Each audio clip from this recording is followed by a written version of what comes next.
and the blueprint drawn for India at 100.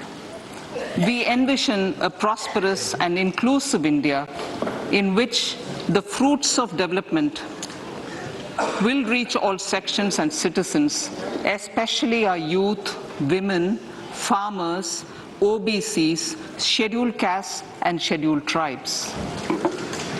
In the 75th year of our independence, the world has recognized the Indian economy as a bright star. Our current year's economic growth is estimated to be at 7%. It is notable that this is the highest among all the major economies. This is in spite of the massive slowdown globally caused by COVID-19 and the war. The Indian economy is therefore on the right track, and despite a time of challenges, heading towards a bright future. Today, as Indians stand with their head held high and the world appreciates India's achievements and successes, we are sure that elders who had fought for India going forward as well. Our focus on wide-ranging reforms and sound policies implemented through Sabka Prayas, resulting in Jan Bhagidari and targeted support to those in need, helped us perform well in trying times. India's rising global profile is because of the several accomplishments. Unique world-class digital public infrastructure, example, Aadhaar, CoWIN and UPI. COVID vaccination drive in unparalleled scale and speed. Proactive role in frontier areas such as achieving the climate-related goals, Mission Life and National Hydrogen Mission. During the COVID-19 pandemic, we ensured that no one goes to bed hungry with a scheme to supply free food grains to over 80 crore persons for 28 months. Continuing our commitment to ensure food and nutritional security, we are implementing from 1st January 2023 a scheme to supply free food grain to all Antyodaya and priority households for the next 1 year. Under PM Garib Kalyan Anna Yojana, the entire expenditure of about 2 lakh crore will be borne by the central government. In these times of global challenges, the G20 presidency gives us a unique opportunity to strengthen India's role in the world economic order. With the theme of Vasudhaiva Kutumbakam, we are steering an ambitious, people-centric agenda to address global challenges and to facilitate sustainable economic development. The government's efforts since 2014 have ensured for all citizens a better quality of life and life of dignity. The per capita income has more than doubled to 1.97 lakh rupees. In these 9 years, the Indian economy has increased in size from being 10th to 5th largest in the world. We have significantly improved our position as well as a well-governed and innovative country with a conducive environment for business as reflected in several global indices. We have made a significant progress in many sustainable development goals. The economy has become a lot more formalized as reflected in the EPFO membership, more than doubling to 27 crore and rupees 7,400 crore digital payments of 126 lakh crore rupees through UPI in 2022. The efficient implementation of many schemes with universalization of targeted benefits has resulted in inclusive development. Some of the schemes are 11.7 crore household toilets under Swachh Bharat mission, which is achieved, 9.6 crore LPG connections under Ujjwala, 220 crore COVID vaccination of 102 crore persons, 47.8 crore PM Jan Dhan bank accounts, insurance cover for 44.6 crore persons under PM Suraksha Bima and PM Jeevan Jyoti Yojana, and cash transfer of 2.2 lakh crores of rupees to 11.4 crore to over 11.4 crore farmers under PM Kisan Samman Nidhi. Our vision for the Amritkal includes technology-driven and knowledge-based economy with strong public finances and a robust financial sector. To achieve this, Jan Bhagidari through Sabka Saath, Sabka Prayas is essential. The economic agenda for achieving this vision focuses on three things.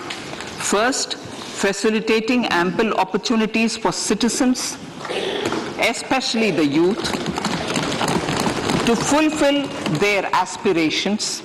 Second, providing strong impetus to growth and job creation. And third, strengthening macroeconomic stability. To service these focus areas in our journey to India at 100, we believe that the following four opportunities can be transformative during Amritkal. Economic empowerment of women.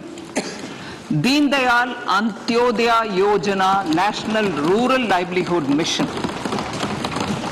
has achieved remarkable success by mobilizing rural women into 81 lakh self-help groups.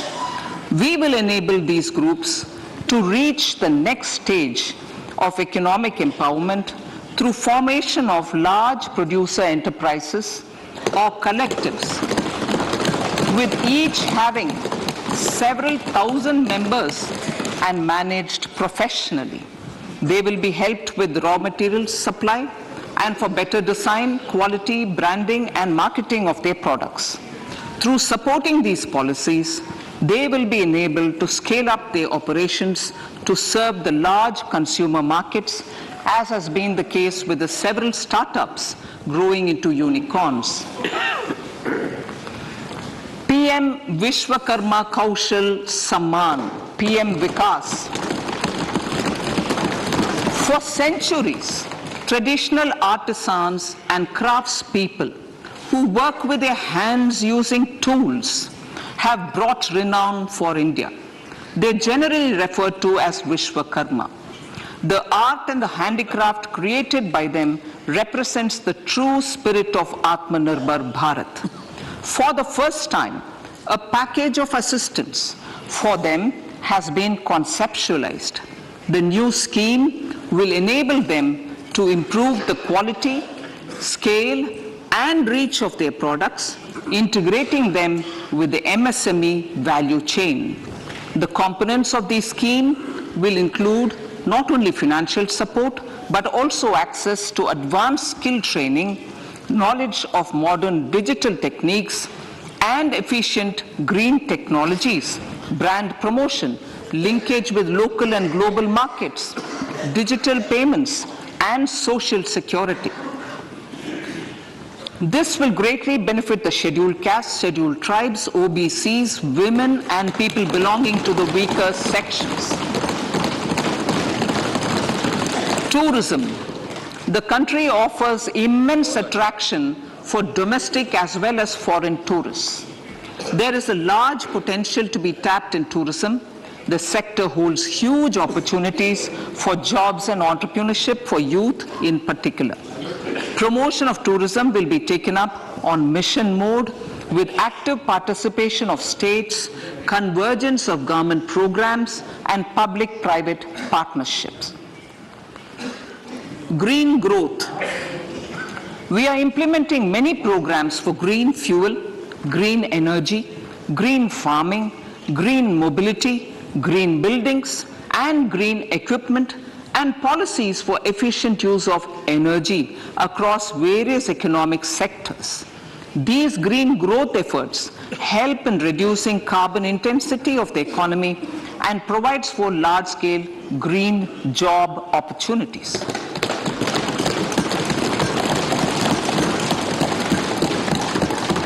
Priorities of this budget. The budget adopts the following 7 priorities.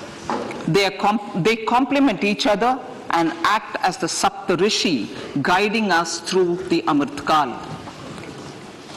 Inclusive development, reaching the last mile, infrastructure and investment, unleashing the potential, green growth, youth power, and financial sector. I now speak on the priority number 1, inclusive development. The government's philosophy of Sabka Saath, Sabka Vikas has facilitated inclusive development covering in specific farmers, women, youth, OBCs, scheduled castes, scheduled tribes, Divyangjan, and economically weaker sections, and overall priority for the underprivileged, Vanchiton ko Variyata. There has also been a sustained focus on Jammu Kashmir, Ladakh, and the Northeast. This budget builds on those efforts. Digital public infrastructure for agriculture. Digital public infrastructure for agriculture will be built as an open source, open standard, and interoperable public good. This will enable inclusive farmer-centric solutions through relevant information services for crop planning and health, improved access to farm inputs, credit and insurance, help for crop estimation, market intelligence, and support for growth of agri-tech industry and startups.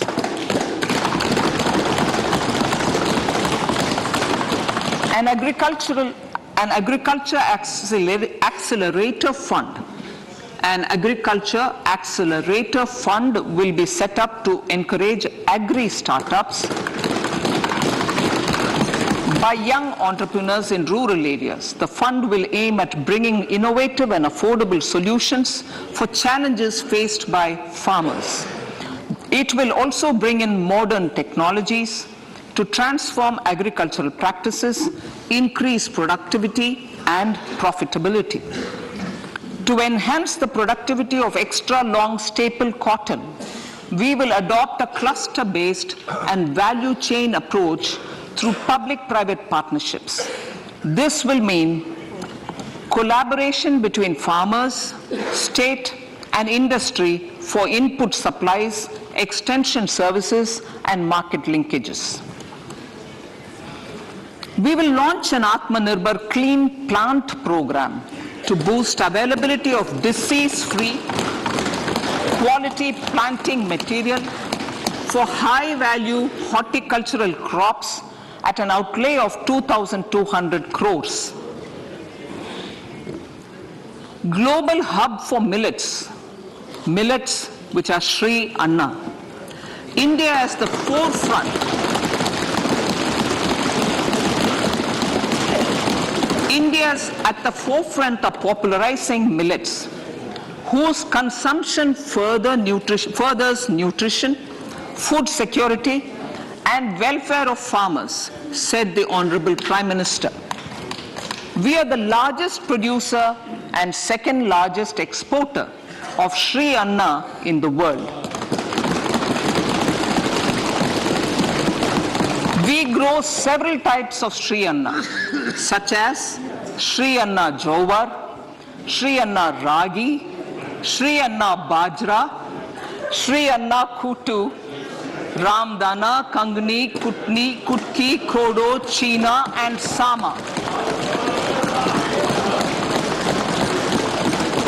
These have a number of health benefits and have been an integral part of our food for centuries.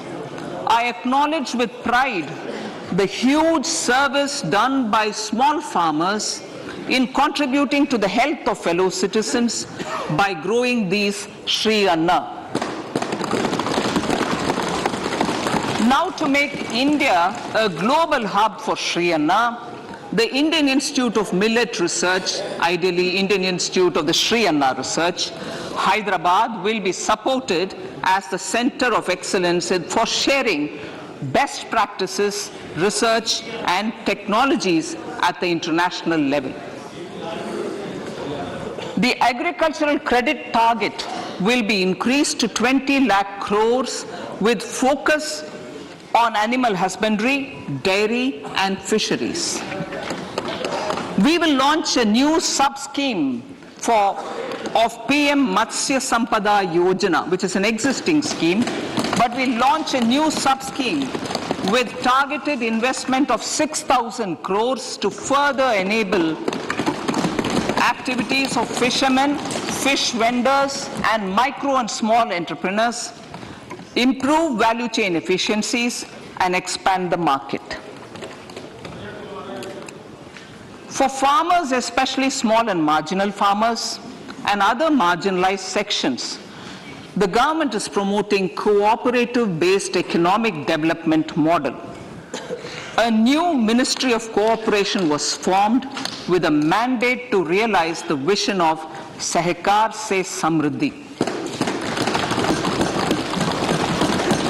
To realize this vision, the government has already initiated computerization of 63,000 primary agricultural credit societies with an investment of 2,516 crores. In consultation with all the stakeholders and the states, model bylaws for PACS were formulated, enabling them to become multi-purpose PACS. A national cooperative database is being prepared for countrywide mapping of cooperative societies. With this backdrop, we will implement a plan to set up massive decentralized storage capacity.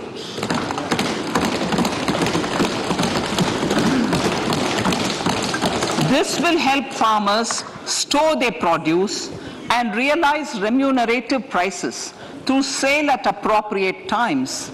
The government will also facilitate setting up of a large number of multi-purpose cooperative societies, primary fishery societies, and dairy cooperative societies in uncovered panchayat and villages in the next 5 years.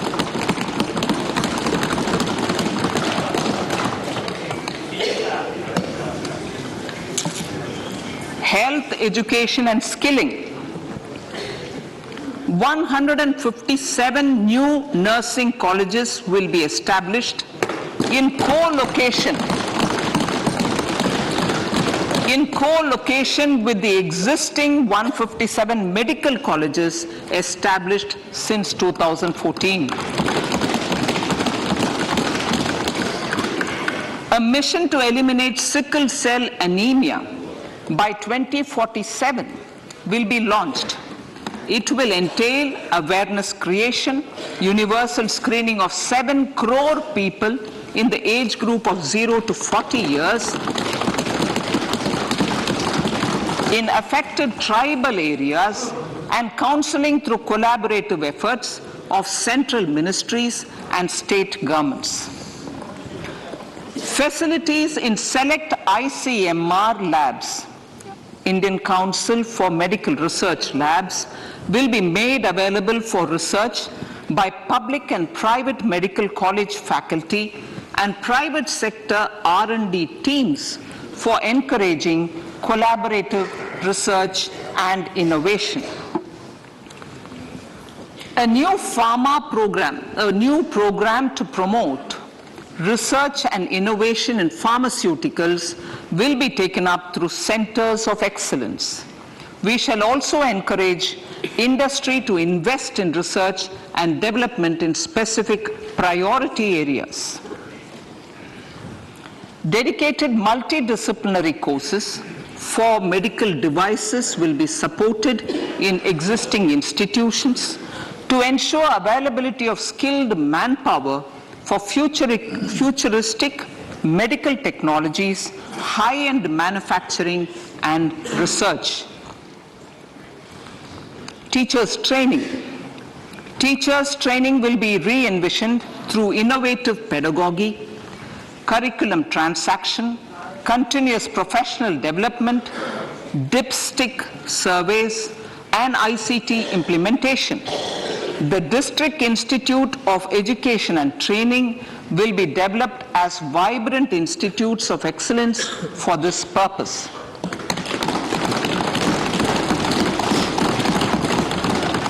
National Digital Library for Children and Adolescents. A National Digital Library for Children and Adolescents will be set up for facilitating availability of quality books across geographies, languages, genres, and levels, and device-agnostic accessibility. States will be encouraged to set up physical libraries for them at panchayat and ward levels and provide infrastructure for accessing the National Digital Library resources.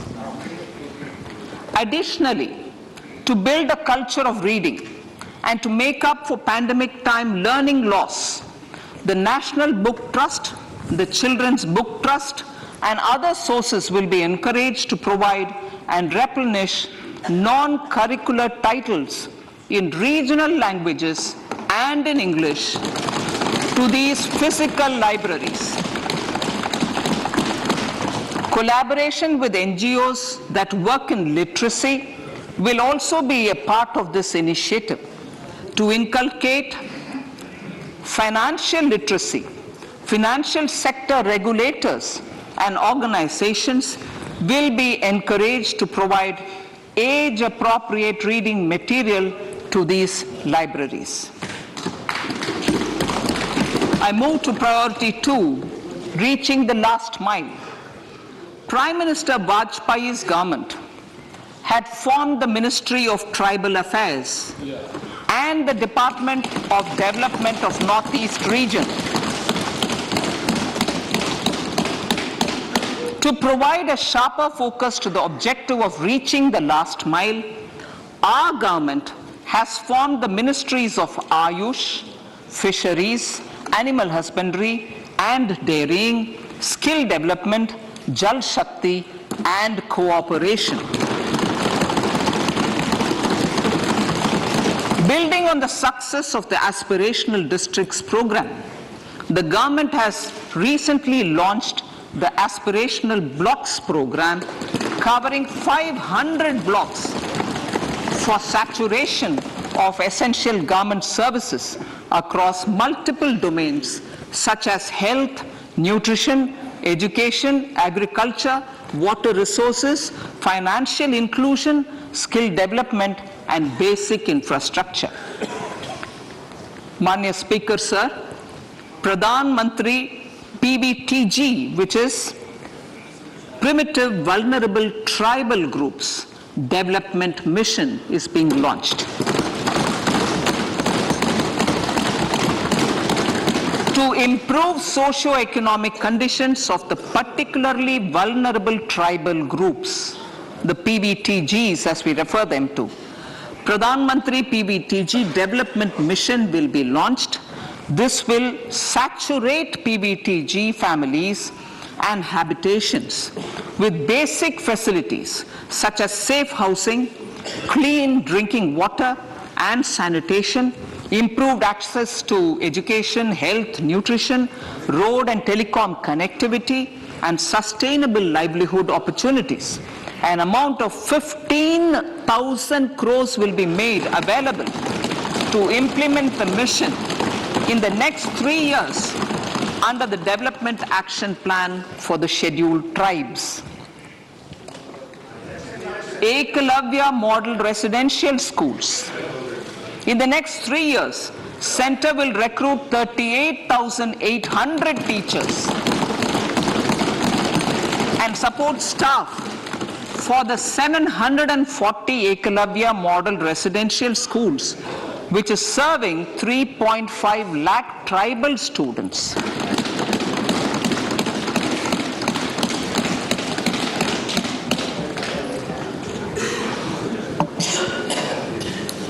In the drought-prone central regions of Karnataka, central assistance of 5,300 crore will be given to Upper Bhadra project to provide sustainable micro-irrigation and filling up of surface tanks for drinking water. PM Awas Yojana.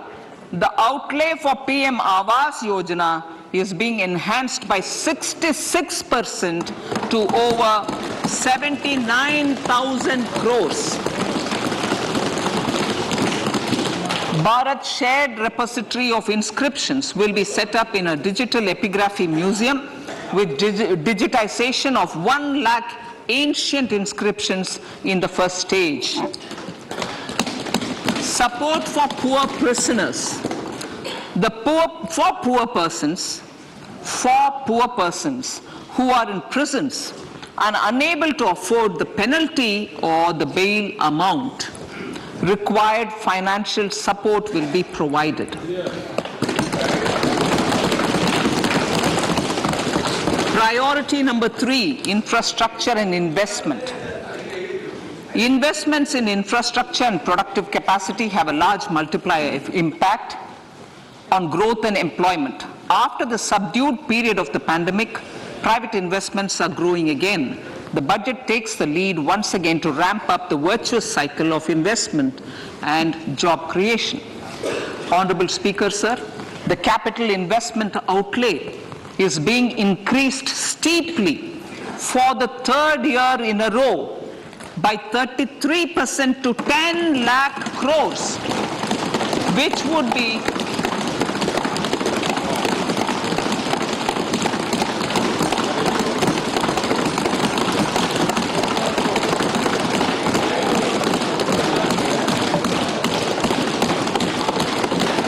which would be 3.3% of GDP. This will almost be 3 times the outlay made in 2019-20.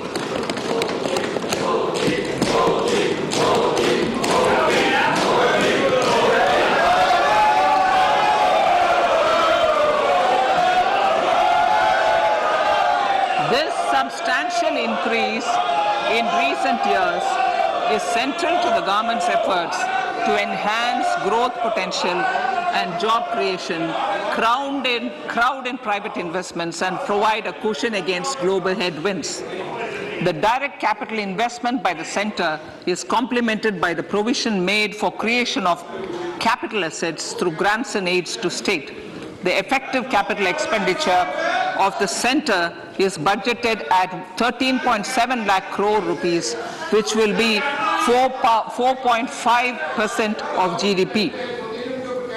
Support to state governments for capital investment. I have decided to continue the 50-year interest-free loan to state governments for 1 more year to spur investment in infrastructure and to incentivize them for complementary policies actions with a significantly enhanced outlay of 1.3 lakh crores. The newly established Infrastructure Finance Secretariat will assist all stakeholders for more private investment in infrastructure, including railways, roads, urban infrastructure and power, which are predominantly depend on public resources. The harmonized master list of infrastructure will be reviewed by an expert committee for recommending the classification and financing framework suitable for Amarth Kal. A capital outlay, I'm talking about railways now, sir, Honourable Speaker, railways. A capital outlay of 2.40 lakh crores has been provided for the railways. This is the highest ever outlay this highest ever outlay is about 9 times the outlay made in 2013-14.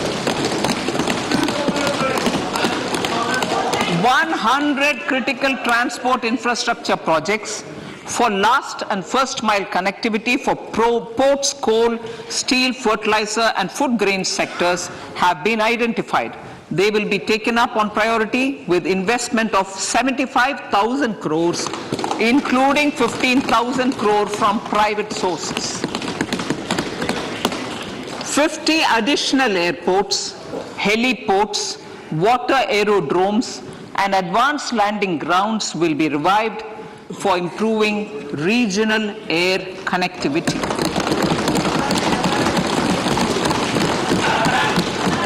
Sustainable cities for tomorrow.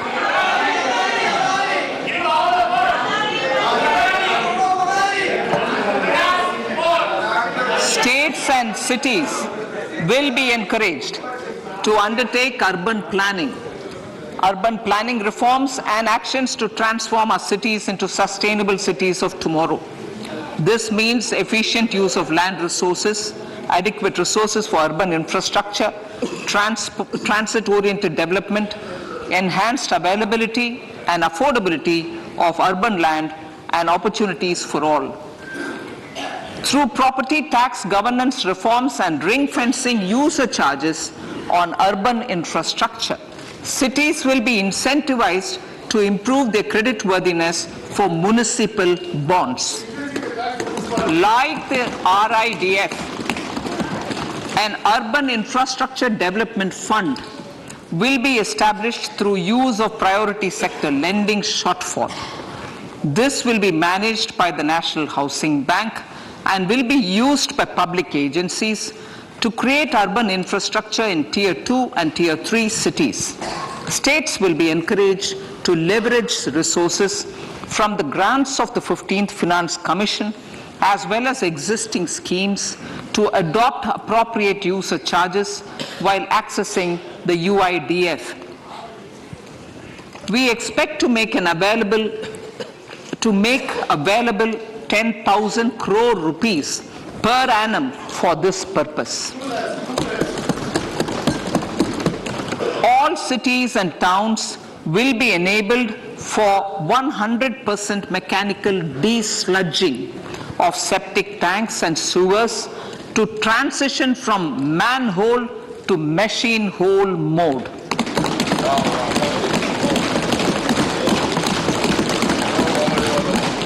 Enhanced focus will be provided for scientific management of dry and wet waste. Honourable Speaker, sir, our Prime Minister had said, good governance is the key to a nation's progress. Our government is committed to providing a transparent and accountable administration which works for the betterment and welfare of common citizens. Mission Karma Yogi. Under Mission Karma Yogi, Centre, states and the Union territories are making and implementing capacity building plans for civil servants. The government has also launched an integrated online training platform, I Got Karma Yogi, to provide continuous learning opportunities for lakhs of government employees to upgrade their skills and facilitate people-centric approach. Sir, for enhancing ease of doing business, more than 39,000 compliances have been reduced and more than 3,400 legal provisions have been decriminalized. For furthering the trust-based governance, we have introduced the Jan Vishwas Bill to amend 42 central acts. This budget proposes a series of measures to unleash the potential of our economy. Centers of Excellence for Artificial Intelligence. For realizing the vision of Make AI in India and Make AI Work for India, 3 centers of excellence for artificial intelligence will be set up in top educational institutions. Leading industry players will partner in conducting interdisciplinary research, develop cutting-edge applications, and scalable problem solutions in the areas of agriculture, health, and sustainable cities. This will galvanize an effective AI ecosystem and nurture quality human resources in the field. National Data Governance Policy. To unleash innovation and research by startups and academia, a national data governance policy will be brought out. This will enable access to anonymized data. The KYC process will be simplified, adopting a risk-based instead of one-size-fits-all approach. The financial sector regulators will also be encouraged to have a KYC system fully amenable to meet the needs of digital India. One-stop solution for identity and address updating. A one-stop solution for reconciliation and updating of identity and address of individuals maintained by various government agencies, regulators, and regulated entities will be established using DigiLocker service and Aadhaar as foundational identity. Speaker, sir, common business identifier. For the business establishments required to have a permanent account number, the PAN will be used as the common identifier for all digital systems of specified government agencies. This will bring ease of doing business, and it will be facilitated through a legal mandate. For obviating the need for separate submission of same information to different government agencies, a system of unified filing process will be set up. Such filing of information or return in simplified forms on a common portal will be shared with other agencies as per the filer's choice. Vivad Se Vishwas 1. Relief for MSMEs. In cases of failure by MSMEs to execute contracts during the COVID period, 95% of the forfeited amount relating to the bid or performance security will be returned to them by government and government undertakings. This will provide relief to the MSMEs. Vivad Se Vishwas 2. Settling contractual disputes. To settle contractual disputes of government and government undertakings wherein arbitral award is under challenge in a court, a voluntary settlement scheme with standardized terms will be introduced. This will be done by offering graded settlement terms depending on pendency level of the dispute. The state support mission of Niti Aayog will be continued for 3 years for our collective efforts towards national priorities. Result-based financing. To better allocate scarce resources for competing development needs, the financing of select schemes will be changed on a pilot basis from input-based to result-based. E-courts. For efficient administration of justice, Phase 3 of E-courts projects Phase 3 of the e-courts project will be launched with an outlay of 7,000 crores. Fintech services in India have been facilitated by our digital public infrastructure, including Aadhaar, PM Jan Dhan Yojana, Video, KYC, India Stack, and UPI. To enable more fintech innovative services, the scope of documents available in DigiLocker for individuals will be expanded. An entity, DigiLocker, will be set up for the use by MSMEs, large businesses, and also charitable trusts. This will be towards storing and sharing documents online securely whenever needed with various authorities, regulators, banks, and other business entities. 5G services. 100 labs for developing applications using 5G services will be set up in engineering institutions.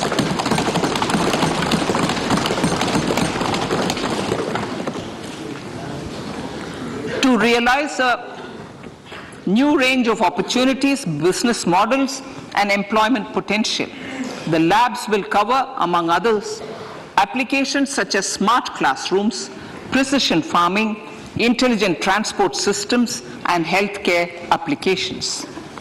Lab-grown diamonds. Lab-grown diamonds is a technology and innovation-driven emerging sector with high employment potential. These environment-friendly diamonds, which have optically and chemically the same properties as natural diamonds.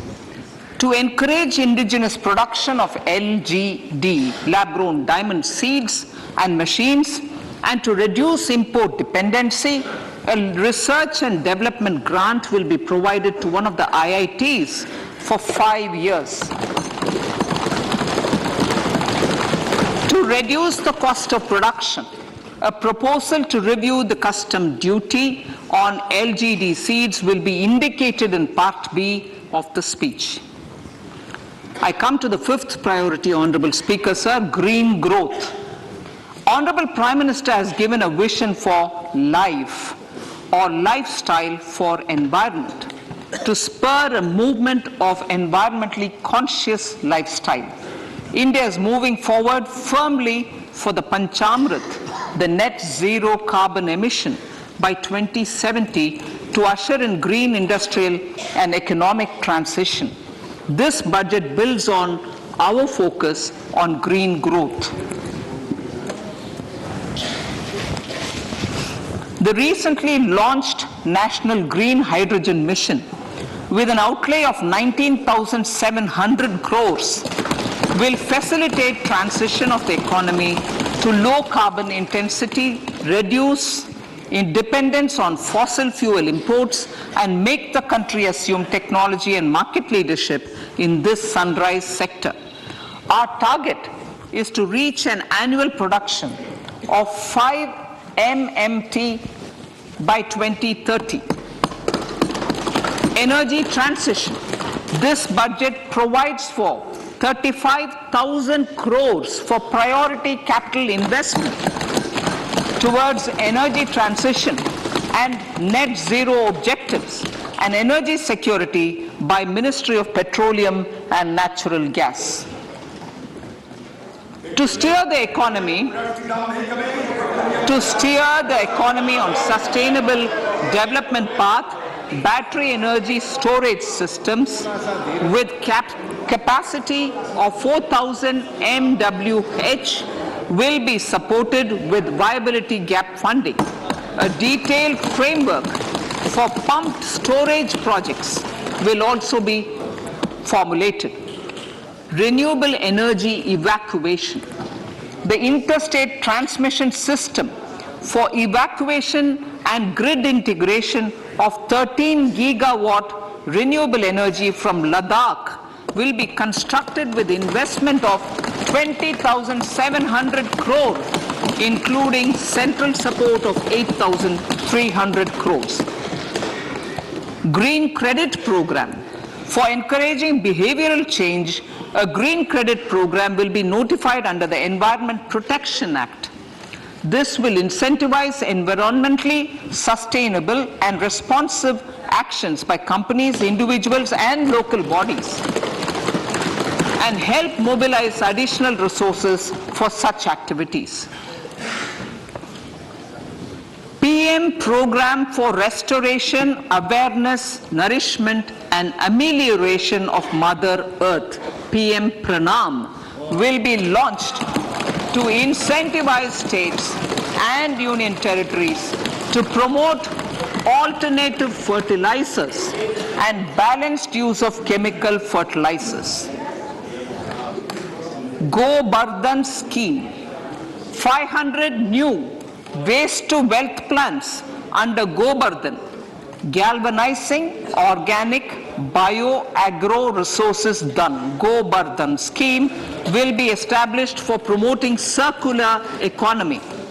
These will include 200 compressed biogas plants, including 75 plants in urban areas, and 300 community or cluster-based plants at a total investment of 10,000 crores. I will refer to this in Part B also. In due course, a 5% CBG mandate will be introduced for all organizations marketing natural and biogas. For collection of biomass and distribution of biomanure, appropriate fiscal support will also be provided.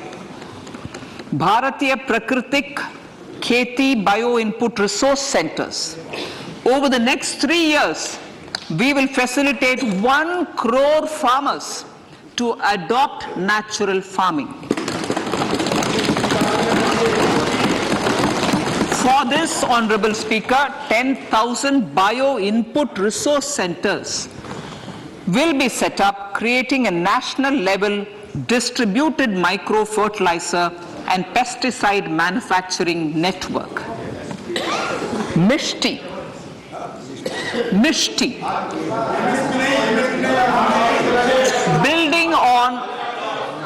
Building on India's success in afforestation, mangrove initiative for shoreline habitats and tangible incomes, Mishti, will be taken up for mangrove plantation along the coastline and on salt pan lands wherever feasible through convergence between Manrega, Campa, Fund and other sources. Amrit Dharohar. Wetlands are vital ecosystems which sustain biological diversity. In his latest Mann Ki Baat, the Prime Minister said, now, I quote, now the total number of Ramsar sites in our country has increased to 75, whereas before 2014, there were only 26, unquote. Local communities have always been at the forefront of conservation efforts. The government will promote their unique conservation values through Amrit Dharohar, a scheme that will be implemented over the next 3 years to encourage optimal use of wetlands and enhance biodiversity, carbon stock, ecotourism opportunities, and income generation for local communities. Coastal shipping. Coastal shipping will be promoted as the energy efficient and lower cost mode of transport, both for passengers and freight, through PPP mode with viability gap funding. Vehicle replacement. Vehicle replacement is an important continuing policy, replacing the old political,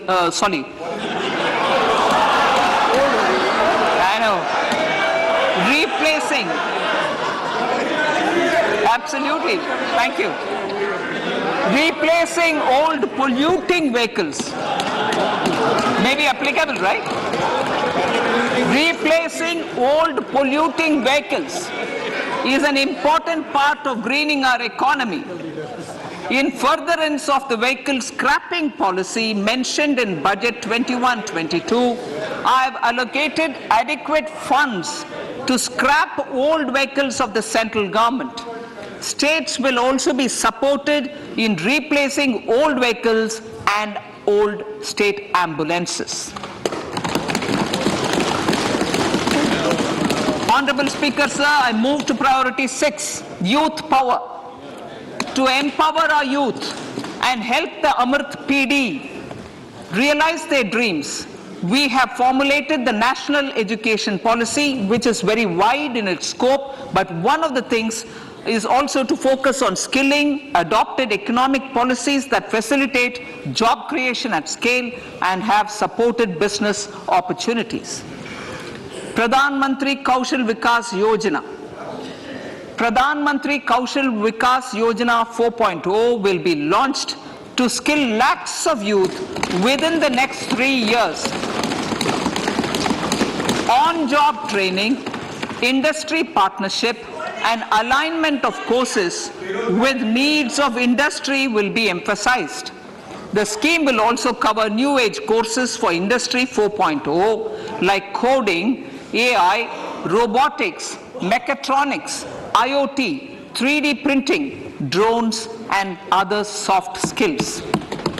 To skill youth for international opportunities, 30 Skill India International Centers will be set up across different states. The digital ecosystem for skilling will be further expanded with the launch of a unified Skill India digital platform for enabling demand-based formal skilling, linking with employers including MSMEs, and facilitating access to entrepreneurship schemes. To provide stipend support to 47 lakh youths in 3 years, direct benefit transfer under a pan-India national apprenticeship promotion scheme will be rolled out. Tourism. Honourable Speaker, sir, with an integrated and innovative approach, at least 50 destinations will be selected through challenge mode. In addition to aspects such as physical connectivity, virtual connectivity, tourist guides, high standards for food streets, and tourist security, all the relevant aspects would be made available on an app to enhance tourist experience. Every destination would be developed as a complete package. The focus of development of tourism would be on domestic as well as foreign tourists.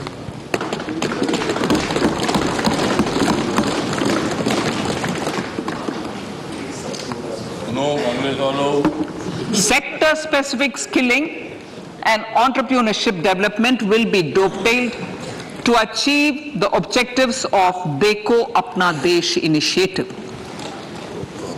This was launched as an appeal by the Honourable Prime Minister to the middle class to prefer domestic tourism over international tourism. The integrated development of theme-based tourist circuits, the Swadesh Darshan scheme, was also launched. Under the Vibrant Villages program, tourism infrastructure and amenities will be facilitated in border villages. Unity Mall. States will be encouraged to set up a Unity Mall in their state capital or most prominent tourism center or the financial capital for promotion and sale of their one district, one product and GI products and other handicraft products, and for providing space for such products of all other states as well. Sir, priority number 7, financial sector. Our reforms in the financial sector and innovative use of technology have led to financial inclusion at scale, better and faster service delivery, ease of access to credit, and participation in financial markets. This budget proposes to further these measures. Credit guarantee for MSMEs. Last year, I proposed revamping of the credit guarantee scheme for the MSMEs. I am happy to announce that the revamped scheme will take effect from 1st April 2023 through infusion of 9,000 crores in the corpus.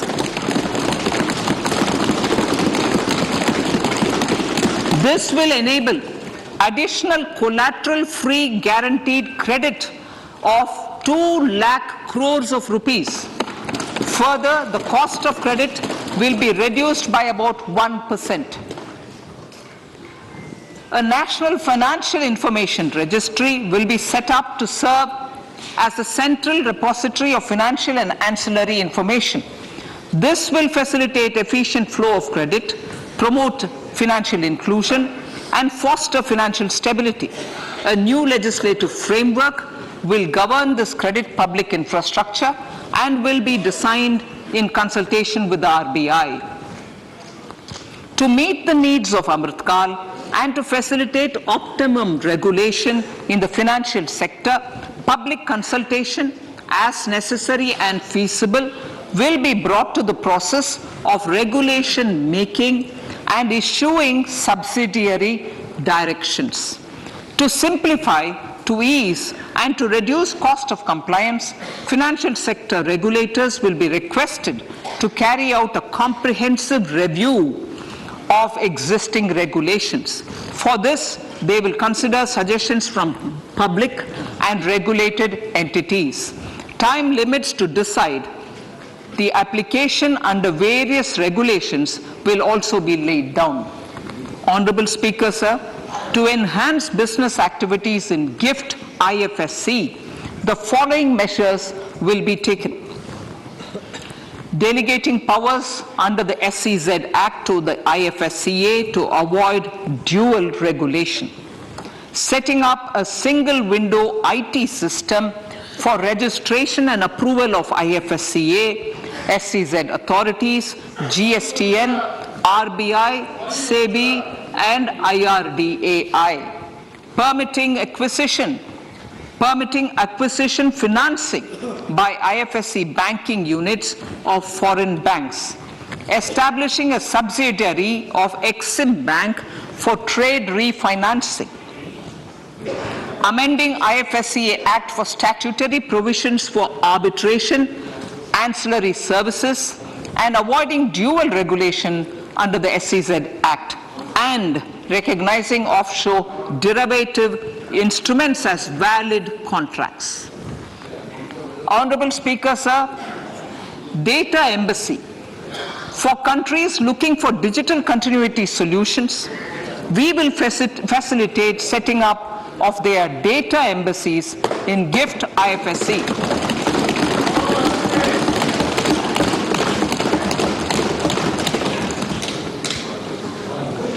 Improving governance and investor protection in banking sector. To improve bank governance and enhance investors' protection, certain amendments to the Banking Regulation Act, the Banking Companies Act, and the Reserve Bank of India Act are being proposed. Capacity building in securities market.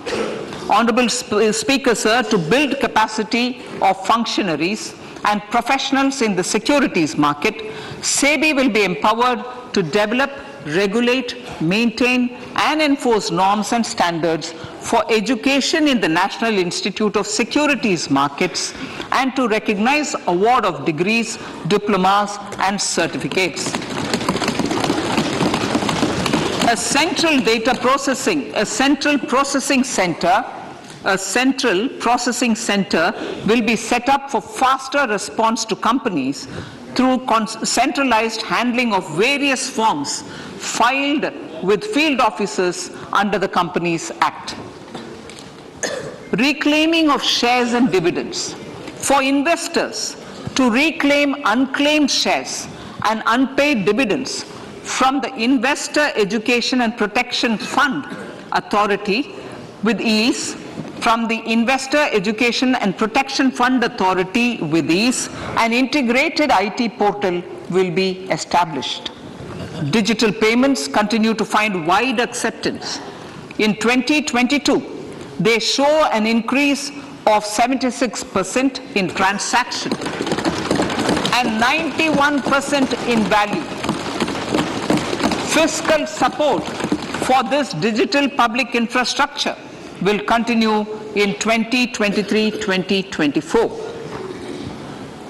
Azadi ka Amrit Mahotsav, Mahila Samman Bachat Patra. For commemorating Azadi ka Amrit Mahotsav, a one-time new small savings scheme, Mahila Samman Savings Patra or Savings Certificate, Mahila Samman Savings Certificate will be made available for a 2-year period up to March 2025. This will offer deposit facility up to 2 lakh in the name of a woman or girls for a tenor of 2 years at fixed interest rate of 7.5% with partial withdrawal option. Senior citizens, the maximum deposit limit for senior citizens savings scheme will be enhanced from 15 lakh to 30 lakhs of rupees. The maximum deposit limit for monthly income account scheme will be enhanced from 4.5 lakh to 9 lakh for single account and from 9 lakh to 15 lakh for joint account. Honourable Speaker, sir, fiscal management. 50 years interest-free loan to states. The entire 50-year loan to states has to be spent on capital expenditure within 2023-24. Most of this will be at the discretion of the states, but a part will be conditional on states increasing their actual capital expenditure. Parts of the outlay will also be linked to or allocated for the following purposes: scrapping old government vehicles, urban planning reforms and actions, financing reforms in urban local bodies to make them credit-worthy for municipal bonds, housing for police personnel above or as part of the police station, constructing unity malls, children and adolescent libraries and digital infrastructure, and state share of capital expenditure of central schemes. Honourable Speaker, sir, fiscal deficit of states. States will be allowed a fiscal deficit of 3.5% of GSDP, of which 0.5% will be tied to power sector reforms. Revised estimates 2022 to 2023. The revised estimate, Honourable Speaker, sir, of the total receipts other than borrowing is 24.3 lakh crores, of which the net tax receipts are 20.9 lakh crores. The revised estimate of the total expenditure is 41.9 lakh crores of rupees, of which the capital expenditure is about 7.3 lakh crores. The revised estimate of the fiscal deficit is 6.4% of GDP, adhering to the budget estimate. So budget estimates of 2023-24. Coming to 2023-24, the total receipts other than borrowings and the total expenditure are estimated at 27.2 lakh crores and 45 lakh crores respectively. The net tax receipts are estimated at 23.3 lakh crores. The fiscal deficit is estimated to be 5.9% of the GDP. In my budget speech for 21-22, I had announced that we plan to continue the path of fiscal consolidation, reaching a fiscal deficit of below 4.5% by 2025-26 with a fairly steady decline over the period. We have adhered to this path, and I reiterate my intention to bring the fiscal deficit below 4.5% of GDP by 2025-26.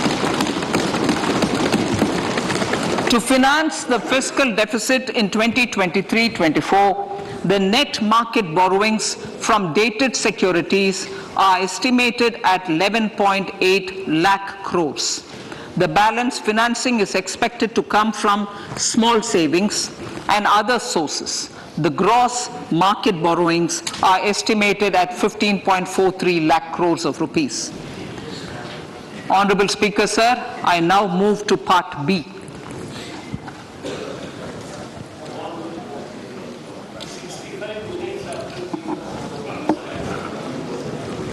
Indirect taxes.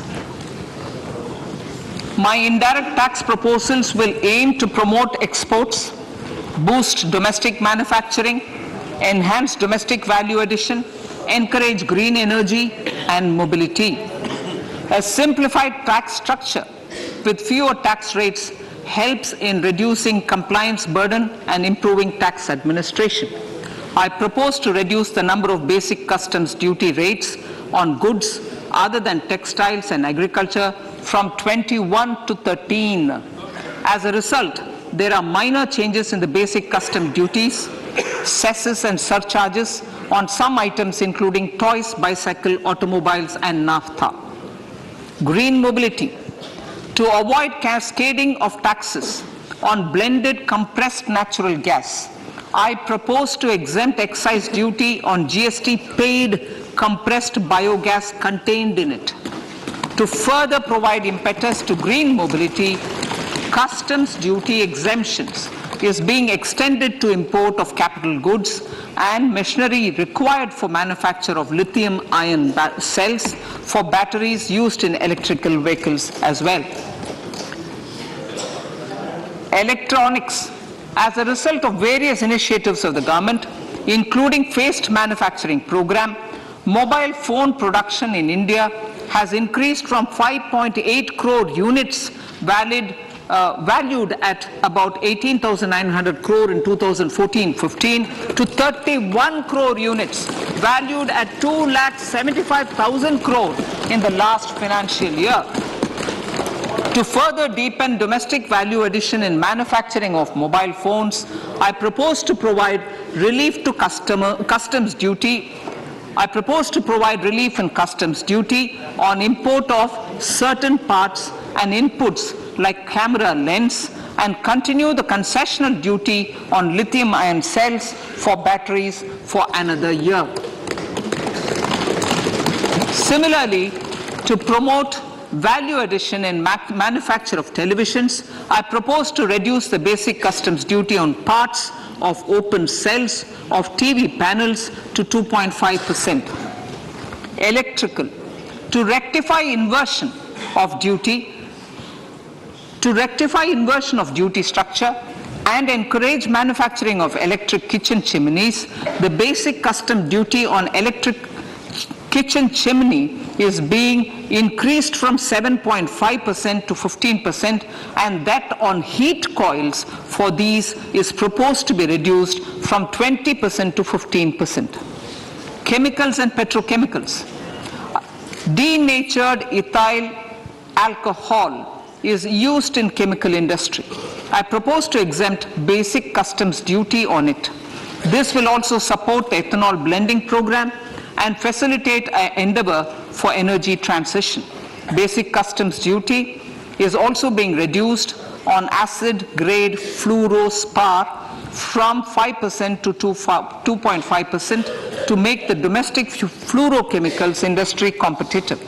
Further, the basic customs duty on crude glycerin for use in manufacture of epichlorohydrin is proposed to be reduced from 7.5% to 2.5%.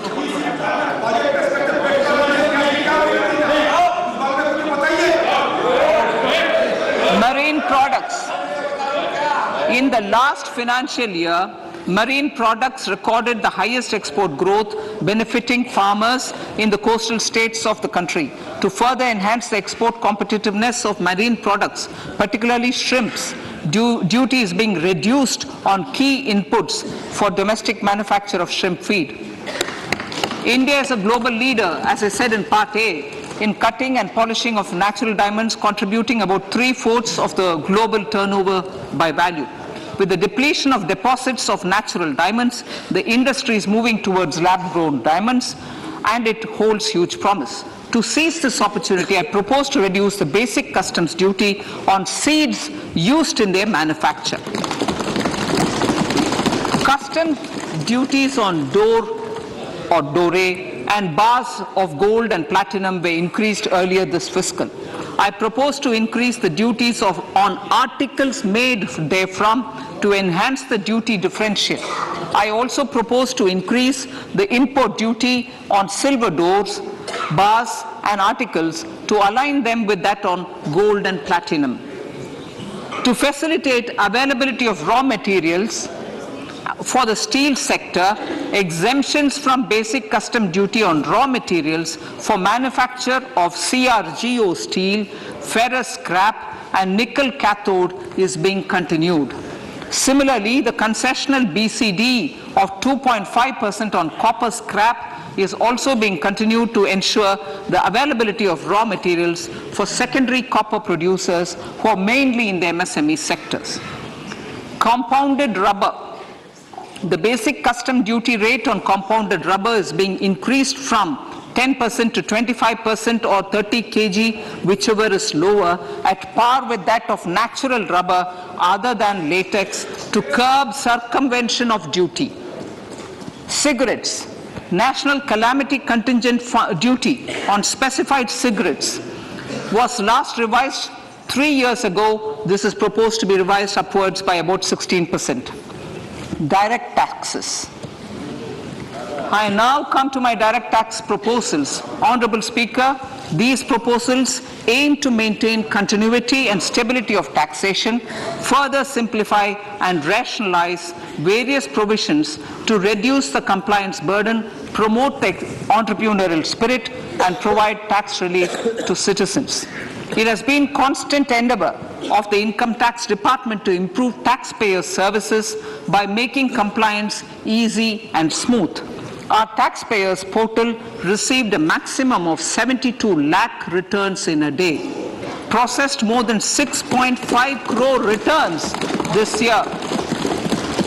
Average processing period reduced from 93 days in financial year 13-14 to 16 days only now.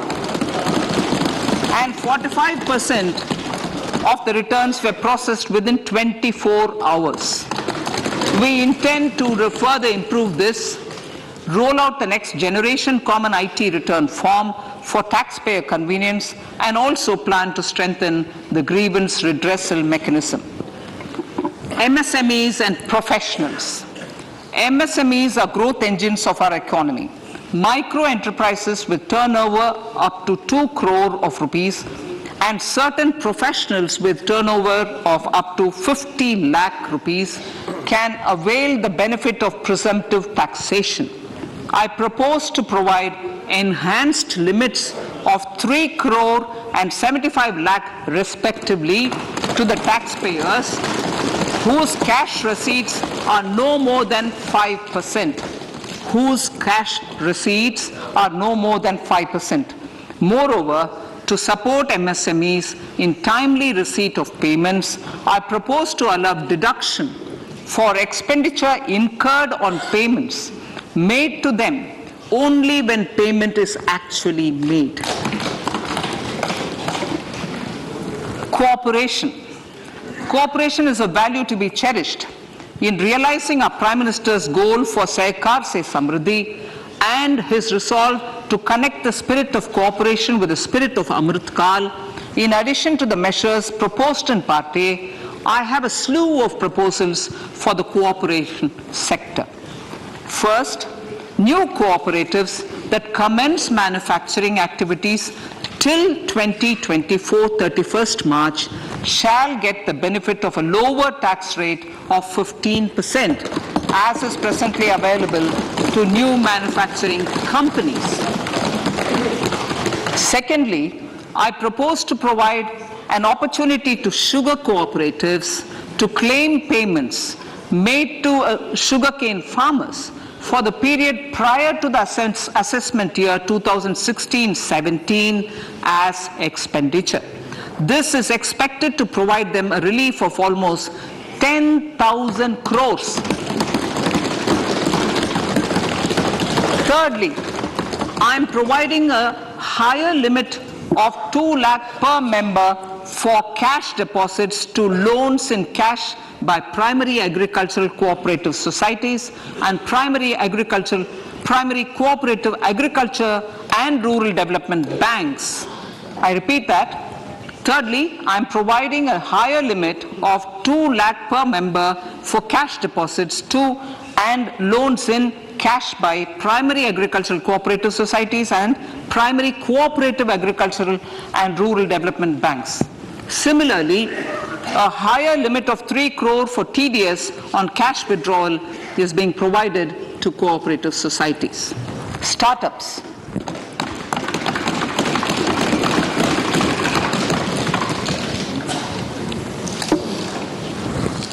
Entrepreneurship is vital for a country's economic development. We have taken a number of measures for startups and they have borne results. India is now the 3rd largest ecosystem for startups globally and ranks 2nd in innovation quality among middle-income countries. I propose to extend the date of incorporation for income tax benefits to startups from 31/3/2023 to 31/3/2024. I further propose to provide the benefit of carry forward of losses on change of shareholding of startups from 7 years of incorporation to 10 years.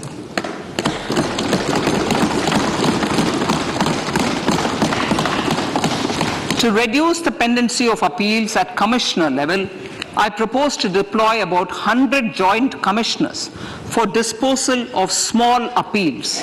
We shall also be more selective in taking up cases for scrutiny of returns already received this year.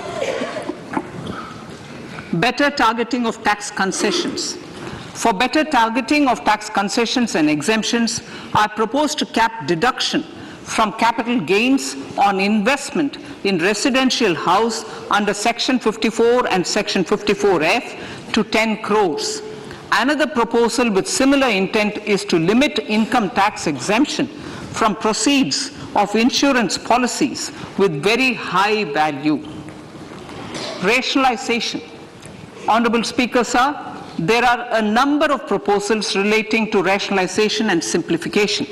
Income of authorities, boards, and commissions set up by statutes of union or state for the purpose of housing, development of cities, towns, and villages, and regulating and developing an activity or matter is proposed to be exempted from income tax. Other major measures in this direction are removing the minimum threshold of 10,000 for TDS and clarifying taxability relating to online gaming.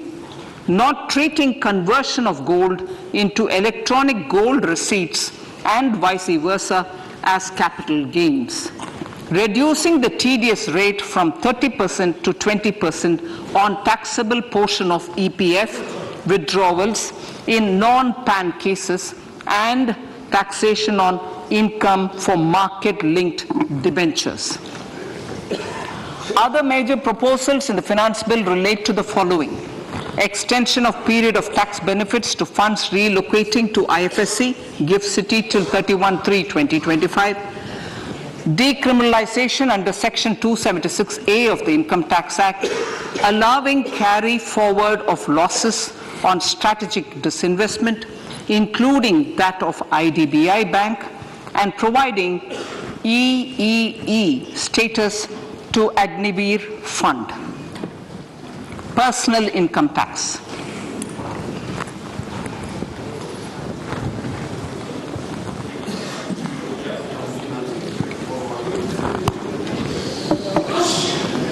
Now I come to what everyone is waiting for. Personal income tax. I have 5 major announcements to make in this regard. These primarily benefit our hard-working middle class. The first one concerns rebate. Currently, those with income up to 5 lakh do not pay any income tax in both old and new regimes. I propose to increase the rebate limit to 7 lakhs in the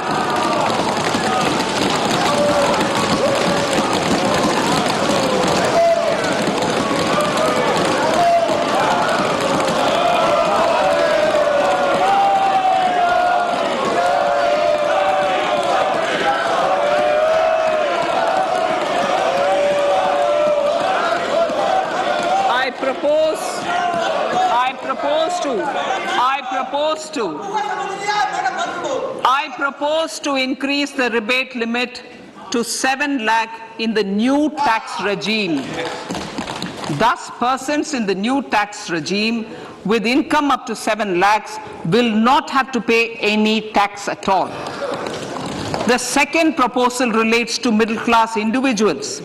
I had introduced in the year 2020 the new personal income tax regime with 6 income slabs starting from 2.5 lakh. I propose to change the tax structure in this regime by reducing the number of slabs to 5 and increasing the tax exemption limit to 3 lakhs. The new tax rates are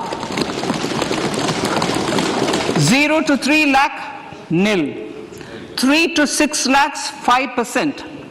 6 to 9 lakhs, 10%. 9 to 12 lakh, 15%.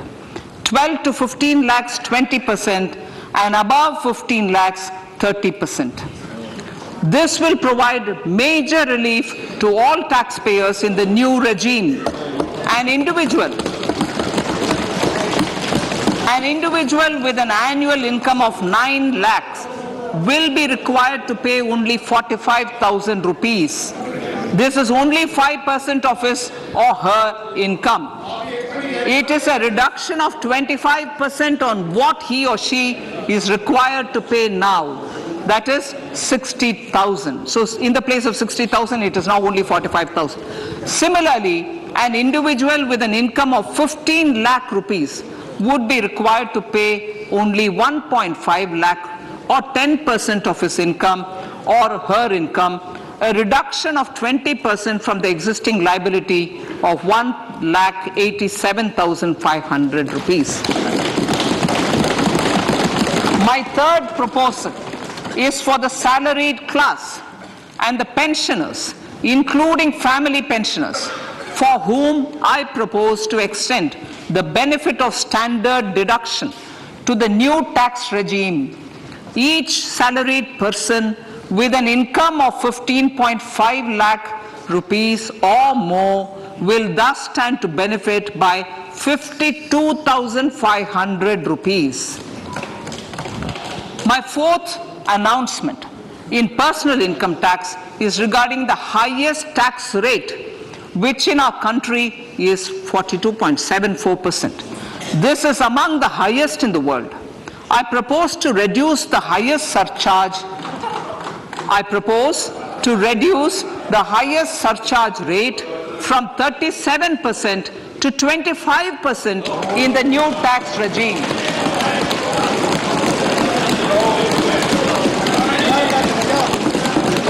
This would result in reduction of the maximum rate. This would result in the reduction of the maximum tax rate to 39%. Lastly, the limit of 3 lakh rupees for tax exemption on leave encashment on retirement of non-government salaried employees was last fixed in the year 2002, when the highest basic pay in the government was only 30,000 rupees per month. In line with the increase in the government salaries, I am proposing to increase this limit to 25 lakh rupees.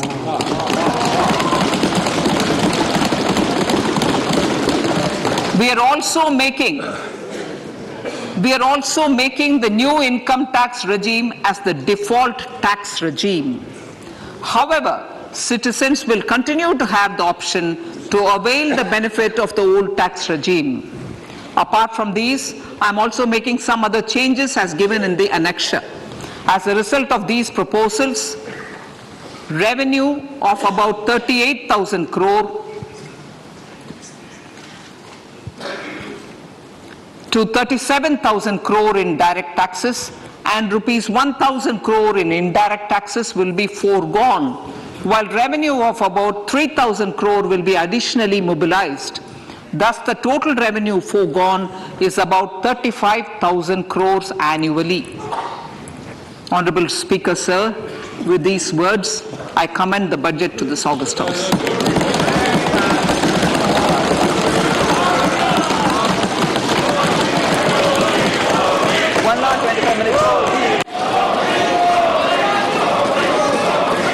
Item number